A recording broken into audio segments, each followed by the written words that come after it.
Muy buenos días, le damos a toda la audiencia que nos escucha aquí en el Metroplex, pero también nos escuchan fuera de los límites de nuestro estado. Sabemos que nos escuchan en otros países y cualquier lugar donde usted nos escucha, recibe por favor nuestras bendiciones y también nuestro agradecimiento, porque de una manera este programa está llegando, está cumpliendo su propósito. Les comento, acabo de recibir una llamada de Michoacán de una persona que se memorizó mi número y constantemente me habla. Es más, es la persona que me despierta a las 4 de la mañana para poder decirme: buenos días, pastor, que Dios le bendiga. Y eso me complace porque puedo sentir el poder de Dios a través de encontrar personas en otros lugares donde están experimentando lo mismo que nosotros estamos experimentando. Hermano, déjame decirte que estamos esperando que este sea un excelente día. Sabemos que tenemos que trabajar, sabemos que tenemos que lidiar con todos los problemas que tenemos cotidianamente, pero yo quiero que tú inicies tu día con el pie derecho, como comúnmente decimos en México. Y para eso he seleccionado el libro de Hebreos capítulo 1, que leyendo de la versión Reina Valera 1960, tiene como subtítulo: Dios ha hablado por su Hijo. Y dice así el versículo 1: Dios, habiendo hablado muchas veces y de muchas maneras en otro tiempo a los padres por los profetas, en estos postreros días nos ha hablado por el Hijo, a quien constituyó heredero de todo y por quien asimismo hizo el universo, el cual, siendo el resplandor de su gloria y la imagen misma de su sustancia, y quien sustenta todas las cosas con la palabra de su poder, habiendo efectuado la purificación de nuestros pecados por medio de sí mismo, se sentó a la diestra de la majestad en las alturas, hecho tanto superior a los ángeles, cuando heredó más excelente nombre que ellos. Versículo 5. Porque ¿a cuál de los ángeles dijo Dios jamás: mi hijo eres tú, yo te he engendrado hoy?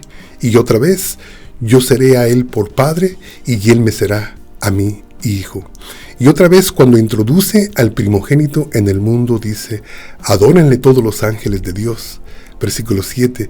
Ciertamente de los ángeles dice: el que hace a sus ángeles espíritus y a sus ministros llama de fuego. Versículo 8. Mas al Hijo dice: tu trono, oh Dios, por el siglo del siglo. Cetro de equidad es el cetro de tu reino. Has amado la justicia y aborrecido la maldad, por lo cual te ungió Dios, el Dios tuyo, con óleo de alegría más que a tus compañeros. Gloria a Dios. La razón por la cual mencioné a esta persona allá en Michoacán es porque, hermano, me ha sorprendido lo que el Señor está haciendo en su vida. Involuntariamente tuvo que salir la semana pasada para México. Cuando digo involuntariamente, nosotros como hispanos, como latinos, sabemos a qué nos estamos refiriendo de esto. Pero también me dijo que su esposa y sus niños habían quedado aquí en el Dallas Fort Worth y que por lo pronto se quería tomar un descanso allá en Michoacán, pero algo le preocupaba. Le preocupaba que se daba cuenta que no había iglesias cristianas. Y si alguno de ustedes sabe de alguna iglesia que esté ahí por San José Purrúa, pues hermano, déjenmelo saber por favor, porque esta persona está ansiosa de continuar escuchando lo que escuchó aquí en Dallas. Y te digo esto porque hay veces que pensamos, hermano, que nuestros problemas son grandes. Y cuando yo escucho a estas personas que nos hablan y me comentan su situación, hermano, realmente me siento pequeño delante del Señor al saber que hay otras necesidades más fuertes que la que yo tengo en este día. Señor, te pedimos por todo tu pueblo, especialmente por todos aquellos que nos han llamado para compartir, Señor, sus problemas personales. Y te pedimos, Señor, que una fresca unción de tu Santo Espíritu caiga sobre ellos y que tú continúes haciendo la obra allá en sus corazones. Te pedimos, Señor, que esta búsqueda que han iniciado no termine, pero también te pedimos por todos los que estamos aquí, Señor, en el área del Dallas-Fort Worth, que realmente abramos nuestros ojos y podamos entender con cuánto tú nos has bendecido, Señor.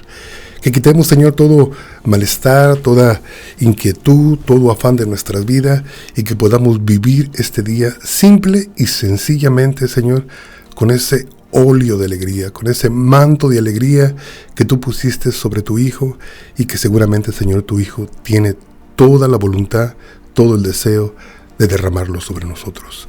En el nombre de Jesús, en el nombre de Yeshua, te damos a ti toda la honra y toda la gloria, Señor. Amén.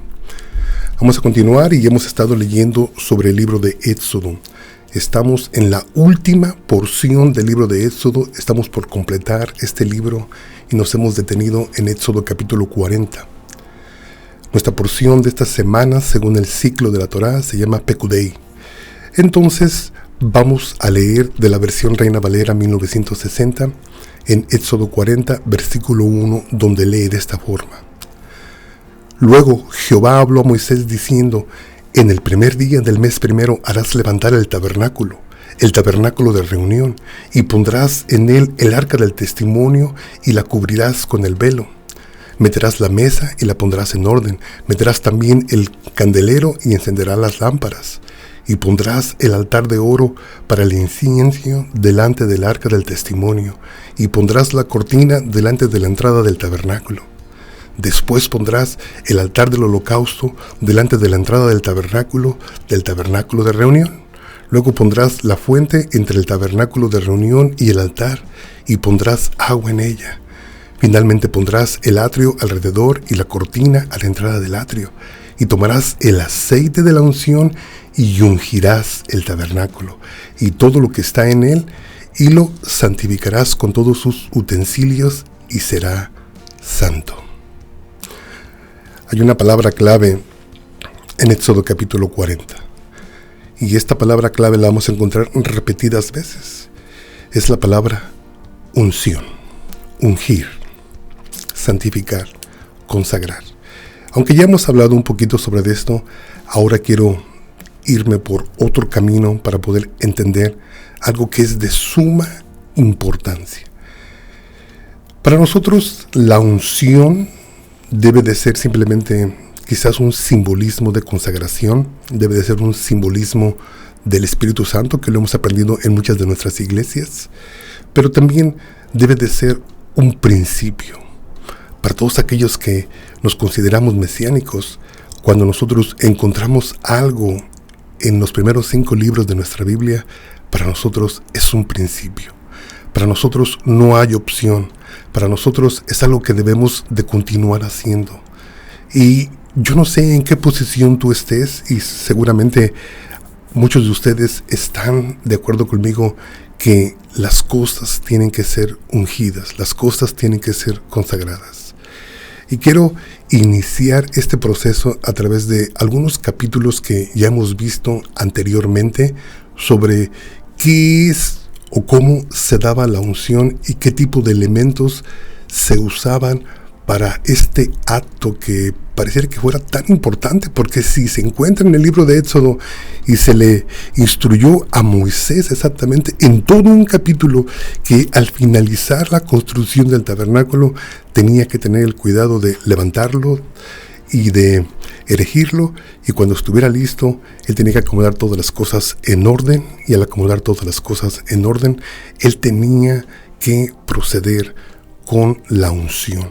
Y cuando nos damos cuenta, todo el capítulo 40, Moisés se dedica, menciona en esta carta que él hace, en este libro, Éxodo 40, a redactar todo lo que él hizo y cómo él vino y ungió todas las cosas que el Eterno le había mencionado.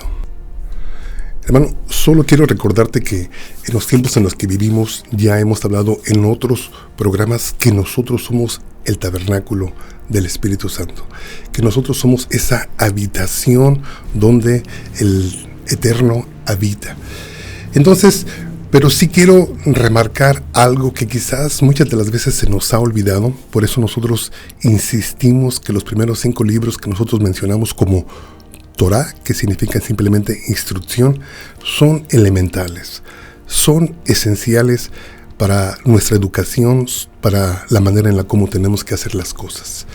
Cuando nosotros llegamos al Nuevo Testamento, nos podemos dar cuenta que ya los discípulos de Jesús ya usaban el método de la unción.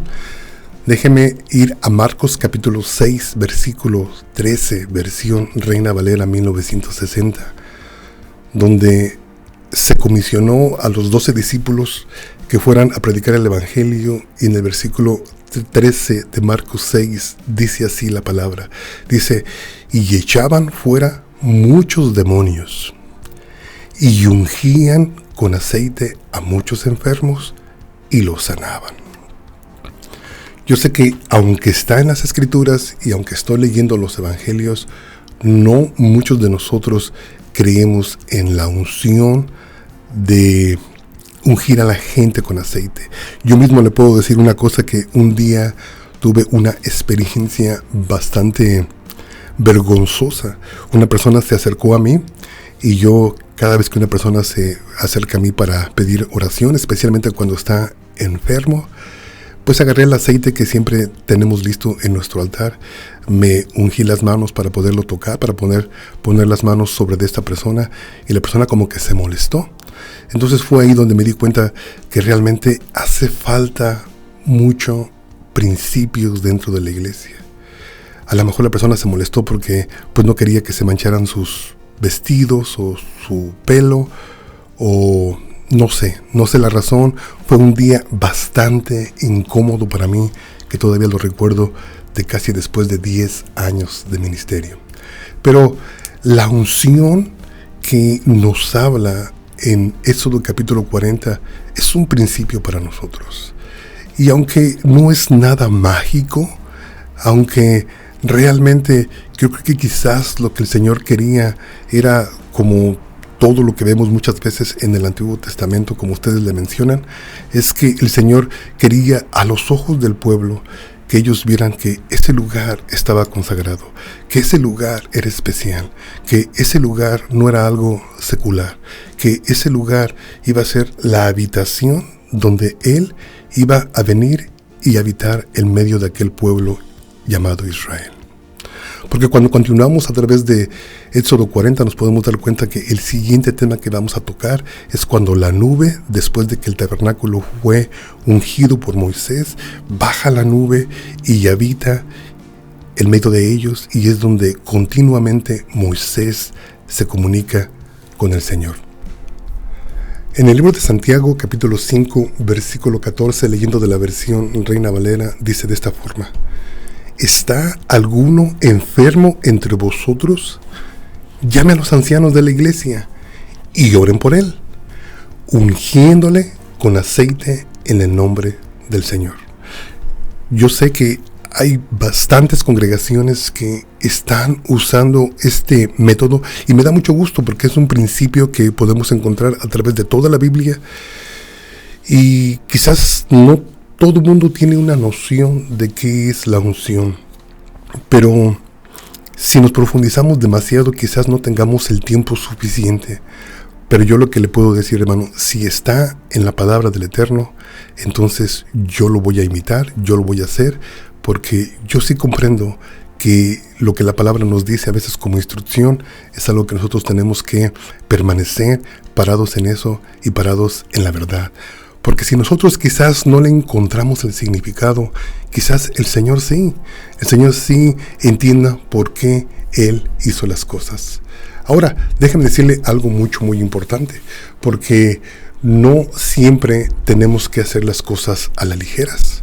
Porque siguiendo el consejo del apóstol Pablo, él nos dice en una de sus cartas, primera carta a Timoteo, en el capítulo 5, hablándole personalmente a su siervo Timoteo, le dice esto. Dice: te encarezco delante de Dios y del Señor Jesucristo y de sus ángeles escogidos, que guardes estas cosas sin prejuicios, no haciendo nada con parcialidad.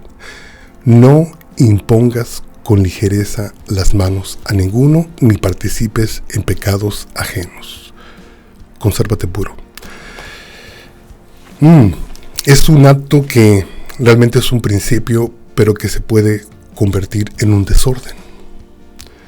Porque para toda esta unción siempre ha habido requisitos. Cuando nosotros regresamos a capítulos anteriores en el libro de Éxodo, nos podemos dar cuenta que el mismo Señor había dado la instrucción de cómo hacer ese aceite especial para la unción. El significado bíblico más básico de unción es el señalar la acción de frotar con aceite o derramar aceite sobre algo o alguien como símbolo de dedicación a Dios. En todo el Antiguo Testamento la palabra unción significa la acción de derramar aceite especial sobre la cabeza de alguien para consagrarlo como rey o sacerdote y presentarlo en servicio a Dios.